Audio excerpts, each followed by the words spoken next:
كما صليت على إبراهيم وعلى آل إبراهيم إنك حميد مجيد اللهم بارك على محمد وعلى آل محمد كما باركت على إبراهيم وعلى آل إبراهيم إنك حميد مجيد إن الحمد لله نحمده ونصلي على رسوله الكريم أما بعد فأعوذ بالله من الشيطان الرجيم بسم الله الرحمن الرحيم إنا نحن نزلنا الذكر وإنا له لحافظون وقال تعالى قل إن كنتم تحبون الله فاتبعوني يحببكم الله صدق الله العظيم وقال رسول الله صلى الله عليه وسلم عليكم بسنتي وسنة الخلفاء الراشدين المهديين وقال عليه الصلاة والسلام من أحب سنتي فقد أحبني ومن أحبني كان معي في الجنة أو كما قال عليه الصلاة والسلام बुजुर्गान मुहतरम हजरात उलमाए कराम समावेत अपेक्षमान बरादरान इस्लाम हजरत मौलाना আব্দুল কবির সাহেব আমাকে দাওয়াত দিয়েছেন ডিসেম্বর মাসের ৩১ তারিখ আমার ডায়েরিতে লেখা আছে গত 11 মিনিট আগে ৩১ তারিখ শেষ 2024-এর ডিসেম্বরের ৩১ তারিখের দাওয়াত 2025-এ কিন্তু আমার দাওয়াত নেই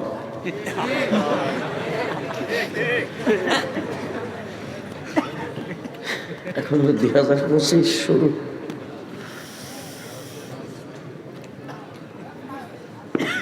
আমি এই 2024 এবং 25 দুটোটার সনে কিন্তু আপনাদের এখানে কাটাইছি আল্লাহ তাবারক ওয়া তাআলা নতুন বছরকে আমাদের জন্য খাইর ও বরকত নাজিল করুন আপনাদের এখান থেকেও কিছু পুটপাট আওয়াজ শোনা যাচ্ছে 31st নাইট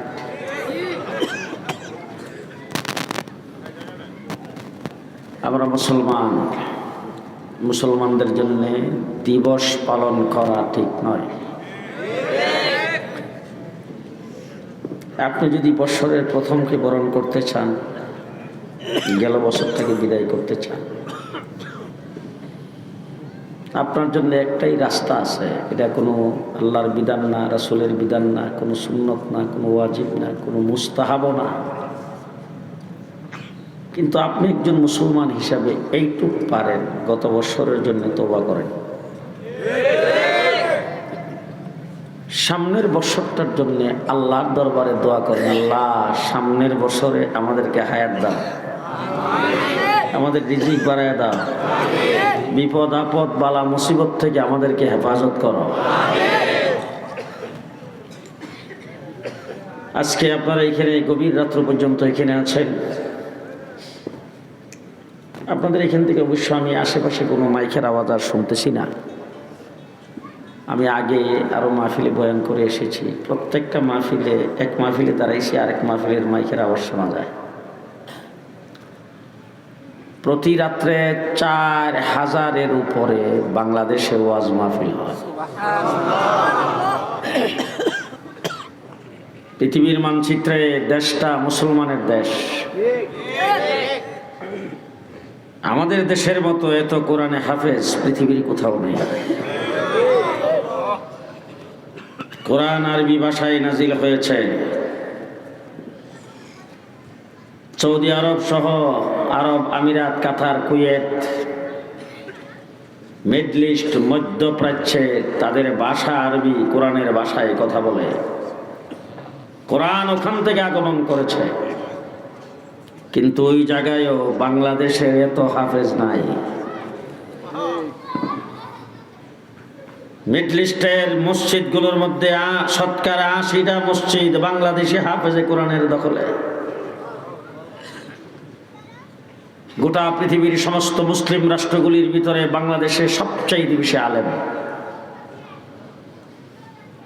এত মসজিদ, এত মাদ্রাসা পৃথিবীর কোন মুসলিম দেশেও নাই। ইসলামের জন্য একটি উর্বর ক্ষেত্র বাংলাদেশ। অনেক চেষ্টা তদবির হয়েছে গত ৫৪ বৎসর বাংলাদেশ থেকে ইসলামকে বিদায় করার জন্য, কিন্তু চেষ্টা করেও পারে নাই।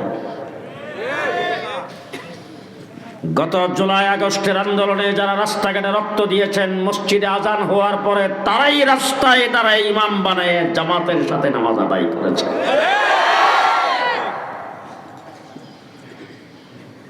সুতরাং ভাইরা আমার, ওয়াজ তো অনেক শুনেছেন, কয়েকটা কথা আপনাদের সামনে বলতে চাই, ধরে রাখবেন।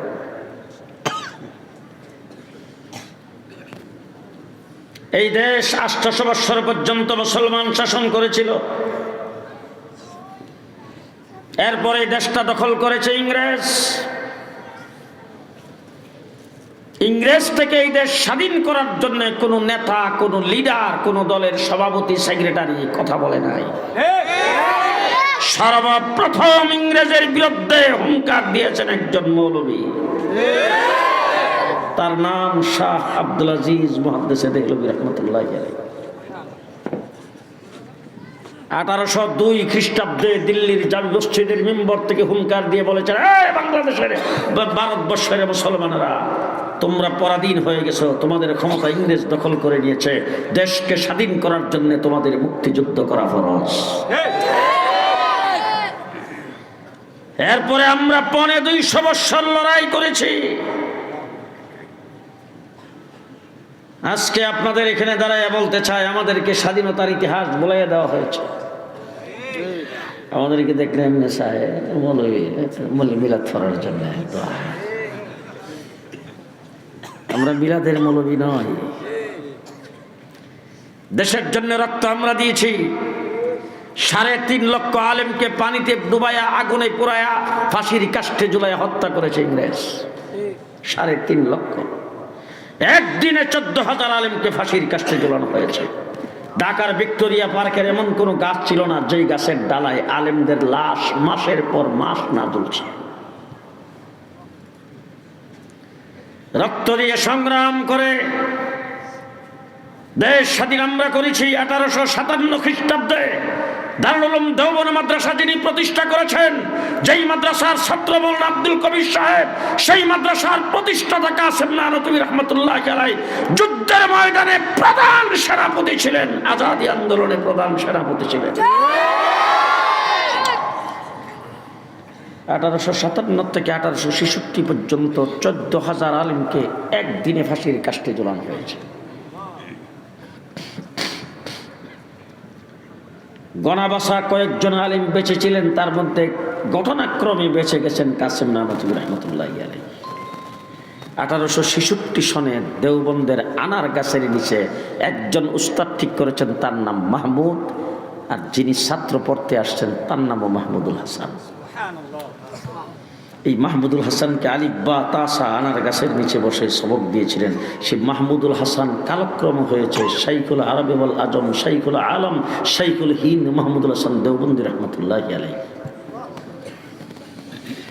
আজকে যারা বাংলাদেশের স্বাধীনতার পক্ষে স্লোগান দাও, পরিষ্কার ভাষায় বলতে চাই, আমার কাসেম নানতুবিকে বাদ দিয়া যদি স্বাধীনতার ইতিহাস রচনা করো, গাদ্দার হবে, মুনাফিক হবে, সেই ইতিহাস ডাস্টবিনে নিক্ষেপ করা হবে। আবার আনার গাছের নিচের প্রথম ছাত্র মাহমুদুল হাসান দেওবন্দিকে বাদ দিয়ে স্বাধীনতার ইতিহাস আলোচনা হবে না। তার কারণ হলো মাহমুদুল হাসান দেওবন্দি যদি রেশমি রুমাল আন্দোলন না করতেন, দেশ স্বাধীন হতো না, ইংরেজ এই দেশ থেকে যাইতো না। যদি হুসাইন আহমদ মাদানী তার ছাত্র মাল্টার জেলখানার ভিতরে দুইজন একসাথে ছিলেন, মাহমুদুল হাসান দেওবন্দিকে প্রত্যেক দিন রুম থেকে বের করে নেওয়া হতো, লোহার শিক গরম করে তার পিঠে আর কোমরের মধ্যে লাগানো হতো। ইন্তেকালের পরে যখন পর্দার ভিতরে লাশ যখন কাপড় জামা কাপড় খুলছেন ধোয়াইবার জন্য, তখন দেখে পিঠের মধ্যে আর কোমরের মধ্যে চামড়াও নাই, গোশতও নাই। যারা গোসল করাইতে গেছিলেন তারা চিৎকার করে বের হয়ে আসছেন। আসার পরে জিজ্ঞেস করেছেন কি ব্যাপার, তারা কান্নার সুরে কথা বলতে পারতেছেন না। হঠাৎ করে একজন বলতেছেন, শেখের কাপড় খোলার পরে দেখলাম পিঠের আর কোমরের মধ্যে চামড়াও নাই, গোশতও নাই। তখন হুসাইন আহমদ মাদানীকে সকলে মিলে জিজ্ঞেস করেছেন। হুসাইন আহমদ মাদানী বলছেন, হুজুর আমাকে ওসিয়ত করেছিলেন কাউকে যেন না বলি। আজকে যেহেতু হুজুর ইন্তেকাল করেছেন এই জন্য বলছি। মাল্টার জেলখানার ভিতরে 4 বছর ছিলেন, প্রত্যেক দিন ওনাকে রুম থেকে বের করে নেওয়া হতো আর লোহার শিক গরম করে ওনার পিঠে আর কোমরের মধ্যে লাগানো হতো। হুসাইন আহমদ মাহমুদুল হাসান দেওবন্দি বেহুশ হয়ে যাইতেন। হুশ হওয়ার পরে ইংরেজরা বলতো, ইংরেজদের বিরুদ্ধে যে যুদ্ধের ফতোয়া দিয়েছ সেই ফতোয়া উদ্ধ করো। মাহমুদুল হাসান দেওবন্দি বলতেন, তাদের নির্যাতনে মৃত্যু হতে পারে, কিন্তু জেনে রাখ মৃত্যুর দুয়ারে যাইও বলবো ইংরেজের বিরুদ্ধে যুদ্ধ করা ফরজ। সেই মাহমুদুল হাসান দেওবন্দির সুযোগ্য ছাত্র হযরত হুসাইন আহমদ মাদানী। আজকে স্বাধীনতার ইতিহাস আলোচনা করবা। হুসাইন আহমদ মাদানী যায় দাঁড়াইছেন লাহোরের কোর্টে। বিচারকের আসন থেকে ডাক দিয়ে বলছেন, আপনার নাম হুসাইন আহমদ? বলে হ্যাঁ। আপনার বিরুদ্ধে অভিযোগ হলো আপনি নাকি ফতোয়া দিয়েছেন ইংরেজের মিলিটারিতে ভর্তি হওয়া মুসলমানদের জন্য হারাম। হুসাইন আহমদ মাদানী কাঠগড়ায় দাঁড়ায় বলতেছেন, আগেও ফতোয়া দিছি, এখনো দিতেছি, সামনেও দেব। আল্লাহ একবার আসতে করেন রাত্রে। যখন বলছেন তখন মোহাম্মদ আলী জওহার নামে আরেক বুজুর্গ ছিলেন, ওনার পাশে লাফ দিয়ে পায়ে পড়ে গেছেন আর বলছেন, হজরত ইয়ে আদালত হে, তোরা নরমি সে বাত করে, মুসলমান পর তোরা রহম করে। তখন মোহাম্মদ আলী জওহারকে হুসাইন আহমদ মাদানী ধাক্কা দিয়ে সরাই দিয়ে বলছেন, হ্যাঁ মোহাম্মদ আলী জওহার, আজকে ইংরেজের আদালতে দাঁড়ায় যদি আমি ফতোয়ার পরিবর্তন করি, আল্লাহর নবীর দান শহীদ করা দ্বীনের পরিবর্তন হবে। হাসরের ময়দানে যায় আল্লাহর দরবারে দাঁড়ানো যাবে না। চুর গলায় যখন তিনি এই কথা বলছেন, তখন বিচারকের আসন থেকে বিচারক ডাক দিয়ে বলছেন, মাওলানা সাহেব কোন জায়গায় দাঁড়ায় কথা বলতেছেন, আপনি কি টের পান? আপনি কি টের পান? যখন এই কথা বলছেন তখন হুসাইন আহমদ মাদানী হাতুলির নিচে কাপড়ের কাপড় ছিল, কাপড়ের কাপড় টান দিয়ে বের করে উপরের দিকে উত্তোলন করে ডাক দিয়ে বলছেন, এই ইংরেজের চালা বিচারক, ভালো করে দেখে রাখ, এই লাহোরের একজন মানুষের 5টি পয়সাও খরচ হবে না হুসাইন আহমদকে দাফন করতে। তোর হাতে কলম, তোর হাতে আইন, তুই যেটা খুশি সেটাই করতে পারস। আমাকে ফাঁসির কাস্টে ঝুলাইতে পারস, আমাকে যাবজ্জীবন কারাদণ্ড দিতে পারস, আমাকে শুলিতে চড়াইতে পারস। জেনে রাখ, ফাঁসির হুকুম দিলে ফাঁসির মঞ্চে যায় বলবো ইংরেজের মিলিটারিতে ভর্তি হওয়া মুসলমানদের জন্য হারাম, ইংরেজের বিরুদ্ধে যুদ্ধ করা ফরজ। স্বাধীনতার ইতিহাস রচনা করবা, তাদেরকে বাদ দিয়ে স্বাধীনতার ইতিহাস রচনা হবে না। হযরত হুসাইন আহমদ মাদানী করাচিতে গেছেন, ওখানে বক্তব্য রাখবেন। বিশাল সমাবেশ, লক্ষ লক্ষ মানুষ চতুর্দিক থেকে আগমন করেছে। ইংরেজ সেই সমাবেশে 146 ধারা জারি করেছেন আর বারবার এলান করতেছে, এই সমাবেশ বন্ধ করে দেওয়া হলো, আপনারা যে যেখান থেকে আসছেন চলে যান, না হলে প্রত্যেককে গুলি করা হবে। তবে জেনে রাখেন, আজকের সমাবেশ যদি কেউ চালাইতে চায়, যিনি সভাপতিত্ব করবেন, যিনি এই সমাবেশের পরিচালনা করবেন, দেখা মাত্রই গুলি করা হবে। হুসাইন আহমদ মাদানী সকলকে ফাঁক করে লাফ দিয়ে যায় স্টেজে উঠছেন। ওইটা সদরিয়ার বুতাম, কোটের বুতাম টান দিয়ে খুলে বুক টান করে দাঁড়াইয়া বলছেন, করো গুলি, আমি এই মাহফিলের সভাপতি, আমি পরিচালক। আমার ভাইরা চতুর্দিক থেকে গুলি করতে শুরু করেছেন, একটা গুলিও হুসাইন আহমদের গায়ে লাগে নাই। একটা কথা মধ্যখানটা মনে হয়েছিল, বলবো? রাগ করবেন না তো? হুসাইন আহমদ মাদানী কুঠের বোতামটা টান দিয়া খুলে এইভাবে ফাঁক করে ইংরেজের দিকে তাক করে বলছিলেন, করো গুলি, আমি এই সমাবেশের পরিচালক, আমি সভাপতি। ওই যে বোতাম খুলছিলেন তারপর থেকে উনি আর বোতাম লাগাই নাই, আমরাও কুট ফরি, বোতাম আর লাগাই নাই। ওই যে দেখেন সব বোতাম খোলা, সব মৌলবীর বোতাম খোলা। আমরাও বোতাম লাগাই না। তোমরা এই কোটটাকে মুজিব কোট বানাইছ, কোটের ইতিহাস ভালো করে আমাদের কাছ থেকে শুনে নাও। এটা মুজিব কোট নয়, এটা উলামা কোট। পরিষ্কার ভাষায় বলছি, আল্লামা শামসুল হক ফরিদপুরি রহমতুল্লাহ আলাইহি, ওনার বাড়ি হলো গহরডাঙ্গা। গহরডাঙ্গার পাশেই হলো কুটালিপাড়া, যেখানে শেখ মুজিবের বাড়ি। প্রায় সময় সপ্তাহে 1-2 বার হুসাইন আহমদ আলী এই হযরত শামসুল হক ফরিদপুরি রহমতুল্লাহ আলাইহির সঙ্গে লালবাগ যাইতেন সাক্ষাৎ করার জন্য। একজন আরেকজনের সঙ্গে খুব মহব্বত ছিল। তো শামসুল হক ফরিদপুরিকে শ্রদ্ধা করতেন, আর শামসুল হক ফরিদপুরি তুই তোহার করে ব্যবহার করতেন। এই মুজিব কেমন আছো, কেমন কি, এদিকে আয়, যাইলে বসায় একসাথে খুব আদর করতেন। তো একদিন গেছেন, ওনার কোট পরা, শামসুল হক ফরিদপুরি রহমতুল্লাহ আলাইহির গায়ে কোট পরা আর আদি কাপুরের ইস্তারি দেওয়া পাঞ্জাবি গায়ে। দেখা মাত্রই শেখ মুজিব বলতেছে, হুজুর আজকে আপনারে খুব মানাইছে, কোটটা খুব সুন্দর লাগে। যখন এই কথা বলছেন, শামসুল হক ফরিদপুরি বলছেন, দাঁড়া, নিজের গায়ের থেকে কোটটা খুইলা শেখ মুজিবকে পরাইয়া দিয়া বলে, আয়নার সামনে দাঁড়ায় দেখ, তোরেও সুন্দর লাগে, যা এই কোটটা তোরে দিয়ে দিলাম। এই হলো কোটের ইতিহাস। এটা মুজিব কোট নয়, এটা উলামা কোট। আমার ভাইরা, সেই কোটের বোতাম খুলে দিয়ে হুসাইন আহমদ মাদানী বলেছিলেন, করো গুলি, আমি মাহফিলের পরিচালক, আমি সভাপতি। 146 দ্বারা ভঙ্গ করে যদি হুসাইন আহমদ মাদানী বক্তব্য না রাখতেন, তাহলে এই দেশ স্বাধীন হতো না। পরিষ্কার। মাদ্রাসার ছাত্র যারা মাদ্রাসায় পড়লেই মনে করে যে নিরহ, আর নিরহ হবে না কেমন? আমরা যেইভাবে তেল আর চাইল উড়াইছে, এরা তেল আর চাইল উড়ানোর দীক্ষিত এরা দিল গেছে মহিলা। মাদ্রাসার ছাত্ররা ভালো করে বুক টান করে থাকবা। দেশ স্বাধীন আমরা করেছি, দেশের জন্য রক্ত আমরা দিয়েছি। রিমান্ডে ছিলাম 1.5 মাস। প্রত্যেক দিন আমাকে অন্তত 20, 30, 40 বার করে গালি দিত, তুই পাকিস্তানি রাজাকার, তুই পাকিস্তানি রাজাকার। 7টা টিমে আমাকে রাত্র দিন 24 ঘন্টা 1.5 মাস জিজ্ঞাসাবাদ করেছে। 7টা টিম যা করছে সেইগুলি বলতে গেলে সারা রাত্র লাগবে। কিন্তু আমাকে বলি, তো তুই রাজাকার, তুই রাজাকার, তুই পাকিস্তানি রাজাকার। আরে ভাই, পাকিস্তান তো একদিনের জন্য যাই নাই, পাকিস্তানের সঙ্গে তো আমাদের আলাদা কোনো খাতির নাই। আমার পাসপোর্টের মধ্যে পাকিস্তানের কোনো ভিসা নাই, কোনো সিল নাই। তোমরা আমাদেরকে পাকিস্তানি রাজাকার বলে, তোমরা মুক্তিযোদ্ধাদের স্লোগান যারা দিতা, বক্তৃতায় দাঁড়ায় বলতা, পালাবো না। আজকে কোথায়? আজকে কোথায়? পরিষ্কার ভাষায় বলছি, আমরা পাকিস্তানি রাজাকার নয়, তোমরা সবাই ইন্ডিয়ান রাজাকার, ইন্ডিয়ান রাজাকার।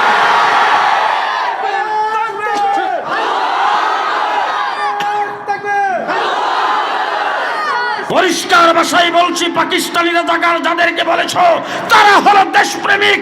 তাদের দ্বারা দেশ হুমকির সম্মুখীন নয়, তোমাদের দ্বারা দেশ হুমকির সম্মুখীন। পরিষ্কার।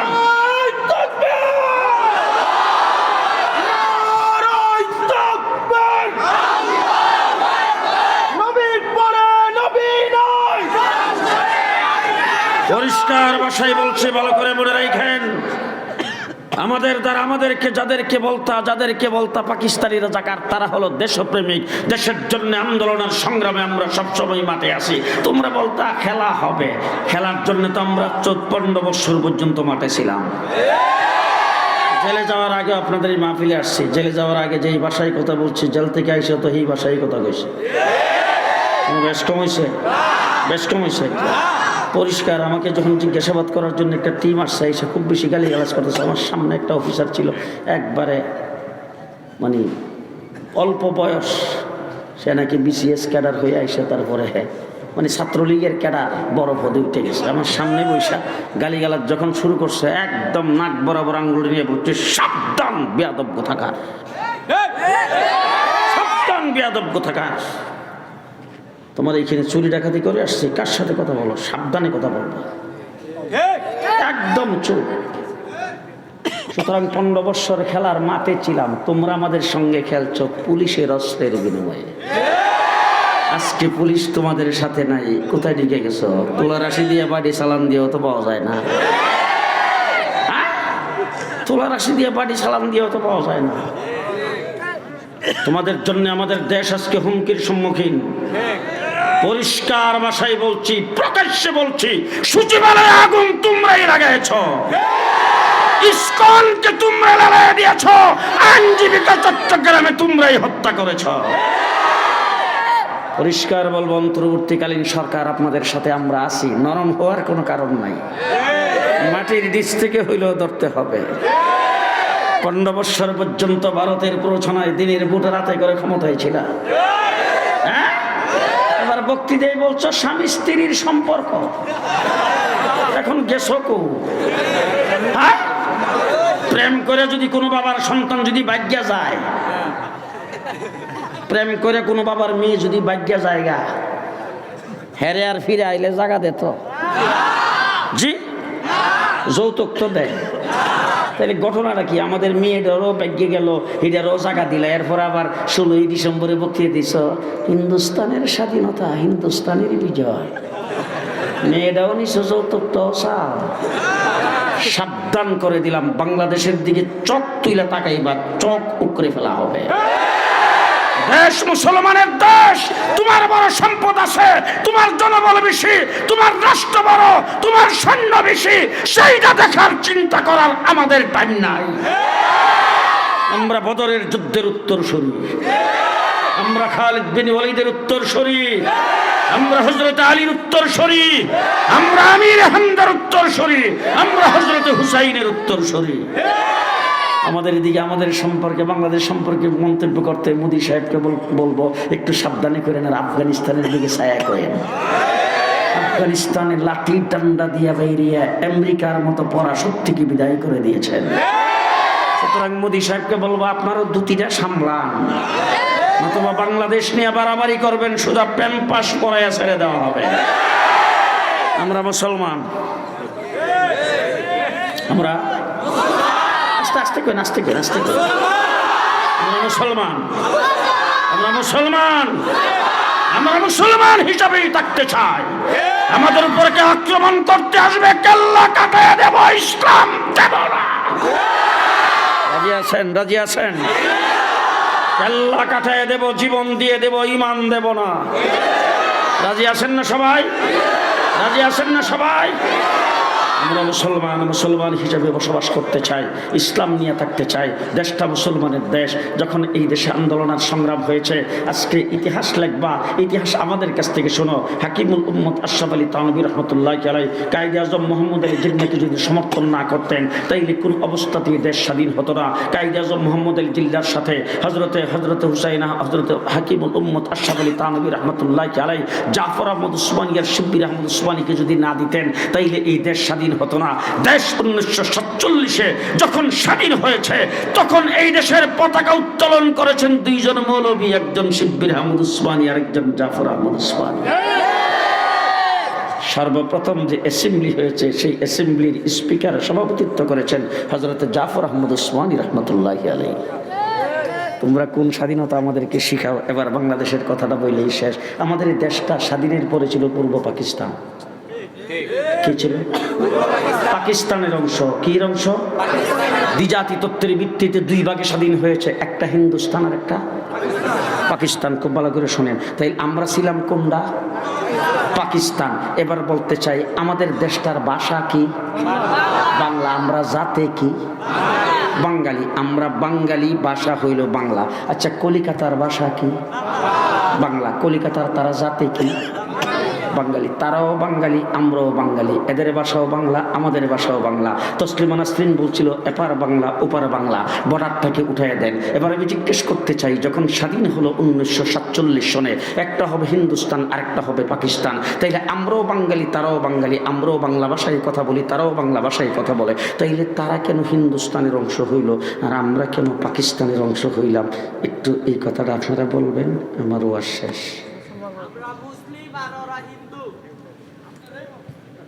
পরিষ্কার বলেন এখানে ভালো করে, মুসলমানের সন্তানেরা যদি জন্মের পরে ডান কানে আযান আর বাম কানে ইকামত দিয়ে থাকে, এই ইতিহাস মনে রাখতে হবে, আমরা মুসলিম হিসাবে 47-এ পাকিস্তান হয়েছিলাম। কি হিসাবে? কি হিসাবে? আরো জোরে, আরো জোরে, আরো জোরে। এবার আসেন দেখি মুসলমান হিসাবে যখন আমরা পূর্ব পাকিস্তান হয়েছি, পাকিস্তানের অংশ হয়েছি, তখন পশ্চিম পাকিস্তানিরা আমাদের অধিকারের উপর হস্তক্ষেপ করেছে, আমাদেরকে জুলুম করেছে, আমাদের উপর নির্যাতন করেছে, আমাদের দেশের সম্পদকে লুণ্ঠন করতে শুরু করে দিয়েছে।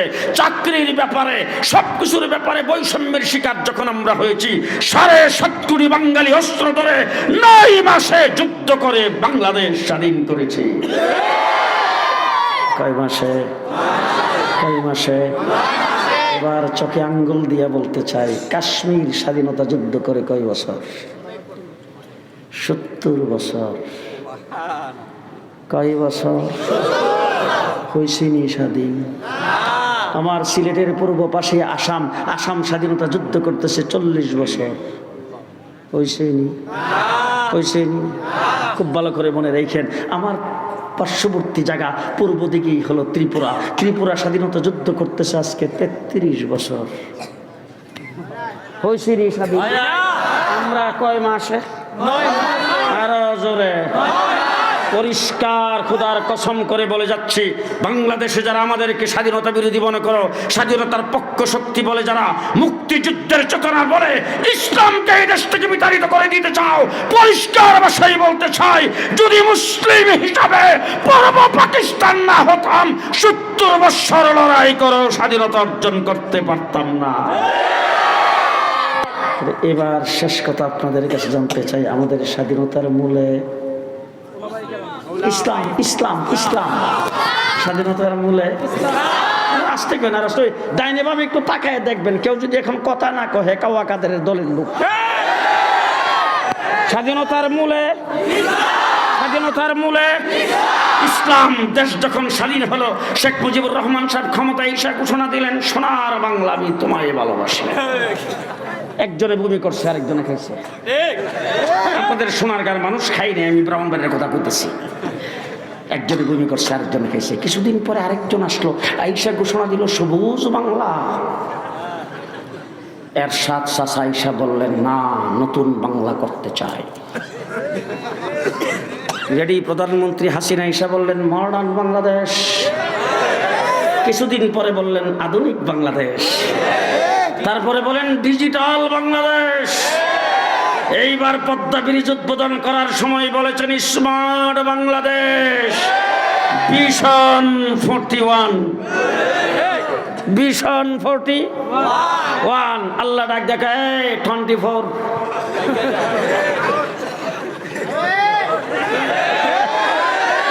আল্লাহ ডাক দেখো ভিশন 41 নয় 24। ঠিক আছে, ঠিক। আব্রাহা বাদশা আইছে বাইতুল্লাহ শরীফ ধ্বংস করার জন্য হাতির পাল নিয়া। আইসা তার লোকজন বেড়া বকরি আর কতগুলি উট দইরা তারপরে নিয়ে গেছে। আব্দুল মুত্তালিব হুজুর আকরাম সাল্লাল্লাহু আলাইহি সাল্লামের দাদা, তার বংশের লোকজনের আব্দুল মুত্তালিব কিছু সংখ্যক লোক নিয়ে গেছে, যাই আব্রাহা বাদশার সাথে কথা বলবে। গেছে পরে খুব সুন্দর করে মনে করছে, বলে যুদ্ধ টুদ্ধ না করে বোধহয় একটা সমঝোতা হয়ে যাবে, কারণ হাতির পাল নিয়ে আসছি, এত বড় শক্তি নিয়ে আসছি, এরা তো এমনি কাবু হয়ে গেছে, আমাদের সঙ্গে কি আর যুদ্ধ করতে আসবে? এখন যদি তাদেরকে বলি যে ঘরটা ভেঙে ফেলান, আমরা একটা আগুন জ্বালাইছি, ওইটার পূজা করার জন্য সকল দায়িত্বে কন, তাইলে বোধহয় সমঝোতা হয়ে যাবে আর কি। তা আব্দুল মুত্তালিব যায়, আমরা যে বেড়া বকরিগুলি দইরা আনছি ছেড়ে দেন, ছেড়ে দেন। আব্রাহা বাদশা জিগে, আচ্ছা বাইতুল্লাহ শরীফটা যে ভাঙতে আসছি এই ব্যাপারে আপনার কোনো কথা নাই? বলে ঘরের মালিক আমি না। মালিকটা ঘরের মালিক আমি না, ওই বেড়া বকরিগুলি আমার বাতিজা মালিক, আমার চাচা মালিক, আমার ভাই মালিক, এরা মালিক, এরা যায় আমার দর্শে, আমি সর্দার হিসেবে আইতাম, এই জন্য বেড়া বকরিগুলির জন্য এসে ঘরের মালিক যে হে জানে। ওই রাত্রে আল্লাহ পাক ওই আব্দুল মুত্তালিবের দিলের মধ্যে ডাক দেখেছে, তোর বড় বকরিগুলি তুই লইয়া পাহাড়ের উপর একটা তামসা দেখ আমি কি করি। আল্লাহ রাব্বুল আলামিন বলে দিছে, আর আব্দুল মুত্তালিব তার লোকজন লইয়া পাহাড়ের উপরে গেছে, যাইয়া দেখতেছে আল্লাহ কি করে, ঘরটা কেমনে হেফাজত করে। আল্লাহ পাক পাঠাইছে এক একটা বাহিনী 150টা ওজন, সেনাবাহিনী এক একটা পাঠাইছে 150টা ওজন, আর তাদের সঙ্গে 3টা করে গ্যানেট, এক একটা গ্যানেটের ওজন হইল কলইর দানার সমান। 3টা করে গ্যানেট, 2 পাখার নিচে 2টা, আর ঠোঁটের আঘাত একটা। লইয়া আইসা পজিশন রেডি। ওই দিক দিয়ে আব্রাহা বাদশা খালি কুছে রাইট গো। আল্লাহ ডাক দেখো বম্বিং শুরু কর। وأرسل عليهم طيرا أبابيل ترميهم بحجارة من سجيل فجعلهم كعصف مأكول। তাফসীরের কিতাবে লেখছে একটা ঘোড়ার মুখের ভিতরে যদি আম পাতা, জাম পাতা, কাঁঠাল পাতা, কয়েক প্রকারের পাতা একত্রিত করে যদি একটা ঘোড়ার মুখের ভিতরে দেওয়া হয় খাওয়ার জন্য, আর এটা যদি বালা করে সাবাইবার পরে ফিরা বমি করে, এরপরে কোনটা আম পাতার অংশ কোনটা জাম পাতার অংশ ঠিক জীবন বোঝা যাবে না। ঠিক তেমনি করে বম্বিংয়ের পরে বাইতুল্লাহর সামনে যায় দেখা গেছে কোনটা হাতির গোশত আর কোনটা মানুষের গোশত, কোনটা হাতির হাড় আর কোনটা মানুষের হাড় চেনা যায় না।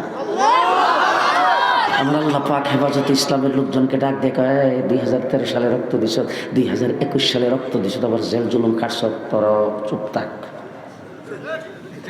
বিএনপির ডাক দেয় তো 28 তারিখে তোরা ফেল করছ জিজ্ঞা দেখে সুন্দর।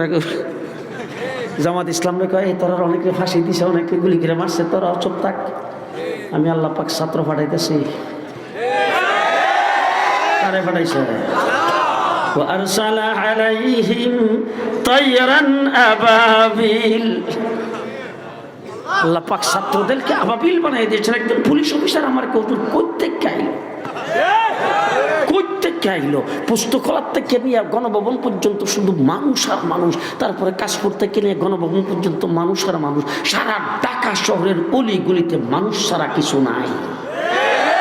প্রধানমন্ত্রী হাসিনা তাদেরকে ধমক দিয়ে বলছেন চালাও গুলি, ক্ষমতা আমার টিকে থাকতে হবে। পুলিশ অফিসার পুলিশের প্রধানটাকে ম্যাডাম গুলি জিডার গায়ে লাগবে হিডা নিচে পড়বে, এর পাশেরটা সামনের দিকে যাবে পেছনের দিকে যাবে না। কে দিছে? কে? এই জন্য আমার ভাইরা যারা আন্দোলন সংগ্রাম করেছেন, স্কুল কলেজের ছাত্র, তাদের দেখেছি রাস্তায় নেমে আন্দোলন সংগ্রাম করতেছেন, গুলি খাইতেছেন, রক্ত মাখা অবস্থায় মসজিদে আজানের পরে রাস্তায় লাইন ধরে নামাজ পড়ার জন্য দাঁড়িয়েছে। আপনারা দেখেছেন কিনা জানি না, ইউটিউবে এখনো আছে। কোন ইউনিভার্সিটির একজন ছাত্রী আন্দোলনের ময়দানে ছিলেন, যখন শেখ হাসিনা হেলিকপ্টার উইটা বাগছে, তারপরে এই মেয়েটা রাস্তার কিনারে উন্নাকারে মাথার মধ্যে পোষায়া আল্লাহর দরবার হাত উত্তোলন করে চোখের পানি গাল বাইবে জর্তাসার বলতেছে, আল্লাহ তুমি আমাদেরকে বিজয় দিয়েছো। আন্দোলন সংগ্রাম যারা করেছে তারা নারে তাকবীরের স্লোগান দিয়ে করেছেন। কওমি মাদ্রাসার ছাত্র 84 জন জীবন দিয়েছে। এবার সব বাংলা দেখা শেষ। সামনে বাংলাদেশে বর্তমান অন্তর্বর্তীকালীন সরকার, সামনে নির্বাচিত সরকার গঠিত হবে। পরিষ্কার ভাষায় আপনাদের সামনে বলতে চাই, যদি আমার কথা সমর্থন করেন তাহলে আপনারা হাত উঠায় সমর্থন দিবেন। এবারের বাংলা হবে ইসলামের বাংলাদেশ, ইসলামের বাংলাদেশ। রাজি আছেন সবাই? সবাই রাজি আছেন? সবাই রাজি আছেন? ইসলামের বাংলা করার জন্য যদি ডাক দেওয়া হয়, মদনপুর জায়দারে রাস্তা অনির্দিষ্টকালের জন্য বন্ধ করে দিতে হবে। আর যদি ডাক দেওয়া হয় শাপলা চত্বরে যাইতে হবে। প্রস্তুত আছেন তো? প্রস্তুত আছেন তো? ইসলাম ছাড়া অন্য কিছু জি মানি না। ধর্ম যার যার, উৎসব সবাই মানি ধর্ম যার, উৎসব তার। ধর্ম যার, উৎসব। আমার ঈদ মুসলমানদের ঈদ, আমার শবে বরাত মুসলমানদের শবে কদর, আমার শবে বরাত মুসলমানদের শবে বরাত, আমার শবে বরাতে আমার শবে কদরে আমার ঈদে আজ পর্যন্ত কোন একজন হিন্দু দেখার জন্য তো আসে নাই। আসছে বাংলাদেশের কোথাও শুনছেন যে মুসলমানদের সাথে একসাথে ব্যবসা করি, মুসলমানদের বুড়ে চেয়ারম্যান হয়েছি, মুসলমানদের বুড়ে মেম্বার হয়েছি, এমপি হয়েছি। মুসলমানদের যখন কোরবানি আসছে তারা হাজার হাজার গরু কোরবানি দিবে, করে 2টা গরু লইয়া বাজার থেকে আনটা আমিও 2টা গরু কোরবানি দিয়া মুসলমানদের সঙ্গে ধর্ম যার যার উৎসব করছেন। এরকম তুমি মুসলমানের বাচ্চা হইয়া তুমি দেখো ধর্ম যার যার উৎসব সবাই। হ্যাঁ, তুমি কোন দরজার মুসলমান? وَمِنَ النَّاسِ مَن يَقُولُ آمَنَّا بِاللَّهِ وَبِالْيَوْمِ الْآخِرِ আসেনি কোরআন শরীফ? আসেনি কোরআন শরীফ? আল্লাহ রাব্বুল আলামিন বলেন, তোমাদের মধ্যে কিছু সংখ্যক লোক আছে যারা বলে আল্লাহর উপর ঈমান আনলাম, আখিরাতের উপর ঈমান আনলাম। আচ্ছা, আপনারা কোন তো আল্লাহর উপর যদি ঈমান আনে, আখিরাতের উপর যদি ঈমান আনে, হেরা আপনারা কি কইবেন? বেঈমান না মুমিন? মুমিন কইবেন না? এবার আল্লাহ পাক কোরআন শরীফে কি কয়? ওয়া মা হুম বিমুমিনিন। আল্লাহ বলে এরা কখনো মুমিন না। কি না? কেন মুমিন না? ইউখাদিউনাল্লাহ ওয়াল্লাযিনা আমানু। এরা আসলে এতটুকু পর্যন্ত ব্লাউজ পরে, আমি জেল থেকে বেরিয়ে পরে হাসপাতালে অসুস্থ, স্বরাষ্ট্রমন্ত্রীর পক্ষ থেকে বারবার আমার ছেলেরে, আমার জামাইরে তাড়াতাড়ি নিয়ে আসেন। 2-3 দিন 4 দিন হয়ে গেছে জেল থেকে বেরিয়েছে, এখনো স্বরাষ্ট্রমন্ত্রী সালাম দেয়নি, তার সঙ্গে দেখা করে নাই। অ্যাম্বুলেন্সে গেলাম সচিবালয়ে, স্বরাষ্ট্রমন্ত্রী, NSI, SB, DGFI সহ সব বাহিনীর প্রধানদেরকে নিয়ে, পুলিশের প্রধানকে নিয়ে আমার সঙ্গে বসলো। আমি একা মাঝখানে বসাইছে, আর স্বরাষ্ট্রমন্ত্রী আমার পাশে বসছে, আর সবাই বসছে আমাকে গ্রাউ দিয়ে নিয়ে বইয়া যে প্রথম ওয়াজটা দিছে, এমন একটা ধার্মিক মহিলা পাইবেন কো? মাথার কাপড় আজ পর্যন্ত পড়তে দেখছে, উদ্দূর পর্যন্ত ব্লাউজ পরে, হ্যাঁ, 5 ওয়াক্ত নামাজ না পড়ে কোনো কামই করে না, শেষ রাত্রে তাহাজ্জুদ পড়ে, ফজরের নামাজের পরে কোরআন তেলাওয়াত করে তারপরে কাম শুরু। এবার উদ্দূর পর্যন্ত ব্লাউজ পিনছে, শপথ বাক্য পাঠ করার আগে মাথায় পট্টি, হাতে তসবিহ নিছে মানুষকে ধোঁকা দেওয়ার জন্য। আমার কথা না কোরআনের কথা? হুজুর আপনি মাথা লাড়া না দিয়ে হাতে মিশা কথা কইতেছেন। ইউখাদিউনাল্লাহ ওয়াল্লাযিনা আমানু। আল্লাহ পাক কয় এরা আল্লাহর ধোঁকা দিতে চায়, মুমিনদের ধোঁকা দিতে চায়। ওয়া মা ইয়াখদাউনা ইল্লা আনফুসাহুম। আল্লাহ কয় আসলে আল্লাহরও ধোঁকা দিতে পারে নাই, মুমিনদের ধোঁকা দিতে পারে নাই, নিজেরাই নিজেদের ধোঁকা দিছে। আর নিজেরা যে নিজেদের ধোঁকা দিছে এটা বুঝেই নাই, ওয়া ইয়াশউরুন, এরা বুঝেই না। সুবহানাল্লাহ। ও আমার ভাইরা, এই জন্য আমরা ইসলাম নিয়ে বেঁচে থাকতে চাই। আমরা মুসলমান, ঠিক না? ঠিক মুসলমান, আমরা ইসলাম নিয়ে বেঁচে থাকতে চাই। ইসলাম হবে আমাদের মূল মন্ত্র, মনে থাকবে তো? শেষ একটা কথা মনে ছিল, কইলিতাম জান্নাতে আমরা সবাই যাবো তো। এই আপনি যখন মারা যাইবেন তখন কবরে গেলে কিন্তু যে লিস্টিটা হবে, এই লিস্টিতে কিন্তু জান্নাতের লিস্টে হবে না। জান্নাতের লিস্টের নামটা উড়াইতেইব দুনিয়ার থেকে। জান্নাতের লিস্টিতে নাম উঠাবেন কোন সময়? কবরে যাওয়ার আগে না পরে? এখন আমরা যখন মানুষ মারা যায় তখন কবরে শোয়াইবার সময় বিসমিল্লাহি ওয়ালা মিল্লাতি রাসূলিল্লাহ, ওই সর্বনাশে মরা লাশটারে নিয়ে আল্লাহর নবীর নৌকা উঠাই দিল। আর জীবন ভর করছে নাফরমানি, সুদ, ঘুষ। এখন দুনিয়ার থাকতে লিস্টিতে নাম উঠাইতে হবে। লিস্টটার নাম হলো উম্মতের লিস্ট। আরো জোরে, খুব ভালো করে মনে রাখবেন, উম্মত হইলে জান্নাত, উম্মত হইলে, উম্মত হইলে জান্নাত। এবার আমি জিজ্ঞেস করতে চাই, রাসূল সাল্লাল্লাহু আলাইহি ওয়াসাল্লামের আপন চাচা আবু তালেব, বাপের আপন ভাই আবু তালেব, আবার আবু তালেব রাসূলের দায়িত্ব নিছে 8 বছর বয়সে। 8 বছর বয়সে রাসূল সাল্লাল্লাহু আলাইহি ওয়াসাল্লামের দায়িত্ব গ্রহণ করেছেন আবু তালেব। হুজুর আকরাম সাল্লাল্লাহু আলাইহি ওয়াসাল্লামের নবুয়ত পাওয়ার 6 বছর পরে মারা গেছে। অন্তত 42 বছর রাসূল সাল্লাল্লাহু আলাইহি ওয়াসাল্লামের খেদমত করেছেন। হুজুর আকরাম সাল্লাল্লাহু আলাইহি ওয়াসাল্লামের শরীরের মধ্যে চুমু খাইছে, আল্লাহ রাসূলকে গোসল করাইছে, আল্লাহ রাসূলকে খানা খাওয়াইছে, আল্লাহ রাসূলকে ঘুম পাড়াইছে। আপনারা বলেন তো আবু তালেব জান্নাতে যাইব তো? জি। কেন? ব্লাডের কানেকশন আছে, উম্মতের কানেকশন নাই। সহজ বাংলায় এর চাইতে সহজ আমার কাছে আর নাই। আপন চাচা, বংশের কানেকশন আছে, ব্লাডের কানেকশন আছে, উম্মতের কানেকশন, রক্তের সম্পর্ক আছে, উম্মতের সম্পর্ক নাই। উম্মত হইলে ঠিকানা জান্নাত, সবাই কয় উম্মত হইলে ঠিকানা জান্নাত। যদি রিক্সা চালক হয়, যদি দিন মজুর হয়, যদি সারাদিনে এক বেলা খায়, এলাকার লোকজন কেউ তারে চিনে না, একবারে সমাজের নিম্ন শ্রেণীর লোক, কই যাইব? জান্নাতে। আর উম্মত না দেশের প্রেসিডেন্ট, কোটি কোটি টাকার মালিক, মসজিদ বানাইছে 500, হজ করছে 103 বার, কই যাইব? জাহান্নাম। উম্মত হইলে জান্নাত, উম্মত না জাহান্নাম। এবার উম্মতটা কেমনে হইবেন ব্যাখ্যা বিশ্লেষণ পরে মৌলানা আব্দুল কবির সাহেবের কাছে জানিয়ে নেন। উম্মত হইবেন কেমনে? শব্দটি ভালো করে মনে রাখবেন, সুন্নত উম্মত, সুন্নত উম্মত। বলেন বলেন বলেন, সুন্নত উম্মত, উম্মত সুন্নত, সুন্নত উম্মত, উম্মত সুন্নত। সুন্নত নাই, উম্মত নাই। সুন্নত নাই, সুন্নত নাই, উম্মত নাই। সুন্নত উম্মত, উম্মত সুন্নত, সুন্নত যেখানে উম্মত সেখানে, সুন্নত নাই উম্মত নাই। মন থাকবো তো? মন থাকবো তো? যদি সুন্নি হতে পারেন তাহলে উম্মত হতে পারবেন। খুব ভালো করে মনে রাখেন। এই জন্য আমরা সুন্নতের উপর আমল করবো তো ইনশাল্লাহ, করবো তো ইনশাল্লাহ। আলেম উলামায়ে কেরামের সাথে থাকবো। আমরা দেশে এখন একটা নতুন দল গজাইছে, এরা আমরা লগ মৌলবী আছে, আমরা লগ মৌলবী আছে। আর আমরা বলি আমরা মৌলবীদের সাথে আছি। আপনারা কই আছেন? বলেন বলেন বলেন। আমরা মৌলবীদের সাথে আছি। কথা বুঝে আসতেছে তো? কথা বুঝে আসতেছে তো?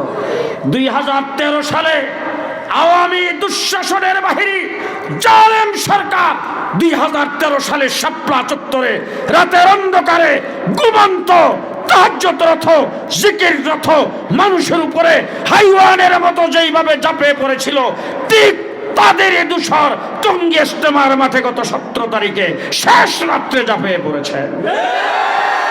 শাপলা চত্বরের আন্দোলন আক্রমণ আর তাদের আক্রমণের মধ্যে কোনো পার্থক্য নাই। শাপলা চত্বরে যারা আন্দোলন যারা আক্রমণ করেছিলেন তাদের দূষর তাদের দালালেরাই টঙ্গীর মাঠে আক্রমণ করেছে। সুতরাং তাদেরকে আন্দোলন করে বাংলাদেশ থেকে দৌড়াইছি, আর তাদের দালালরা মসজিদে তাবলীগ করবো ওই নাড়া দিয়ে আসতে গেলে তাদের দালালরা ওই টঙ্গী আসতে আর কাকরাইল মসজিদে যায়, তারা আবার তাবলীগ করবো। তারা আবার যায় টঙ্গীর মাঠে যেখানে রক্ত জড়াইছে সেই জায়গার মধ্যে যায়, সে তারা আবার ইজতেমা করবো। জি করবে না? দেখি তো কাটা কাটা আছে। হ্যাঁ, আলেম উলামায়ে কেরামের নিয়ন্ত্রিত শূরায়ে নিজামে পরিচালিত তাবলীগ জামাতের ইজতেমা 31 জানুয়ারি, 1-2 ফেব্রুয়ারি। যাবেন তো আপনারা সবাই? যাবেন তো সবাই? অন্তর্বর্তীকালীন সরকারকে বলছি, কোনো ষড়যন্ত্র বরদাস্ত করা হবে না, কোনো ষড়যন্ত্র বরদাস্ত করা হবে না। ইজতেমার যেই তারিখ আপনারা দিয়েছেন, আমাদের 2 ফেব্রুয়ারি থেকে বাংলাদেশের কওমি মাদ্রাসাগুলির পরীক্ষা ছিল, সেই পরীক্ষা পর্যন্ত আমরা পিছিয়ে নিয়েছি আপনাদের ডেট দেওয়ার কারণে। এবার কোনো ব্যতিক্রমে ডেট নিয়ে যদি কোনো এই সাদিয়ানি বাহিনীর প্ররোচনায় যদি করেন, আবার তাদেরকেও যদি আমাদের পরে সেখানে ইজতেমা করার জন্য দেন, যারা খুনি যারা রক্ত জড়াইছে, আবার যদি তাদেরকে মাঠে ঢোকার জন্য পারমিশন দেন, আবার কাকরাইল মসজিদে যদি তাদেরকে কোনো একটা অংশ দিয়ে দেন, এইবার মাঠে নামবো তাদেরকে এই দেশ থেকে বিদায় করার জন্য। আল্লাহ কবুল করুক, সবাই বলেন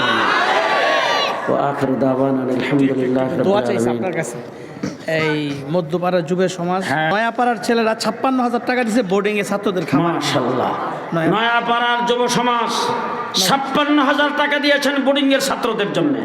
আল্লাহ যুবকদেরকে দেশের সার্বভৌমত্ব রক্ষা, ইসলাম রক্ষার সৈনিক হিসাবে কবুল করুক। সবাই বলেন আমিন। আল্লাহ কবুল মঞ্জুর করুক। আল্লাহ তাবারক ওয়া তাআলা আমাদের আশা এবং বসাকে কবুল করুক, আমাদের সকলের জন্য নাজাতের জরিয়া বানাক।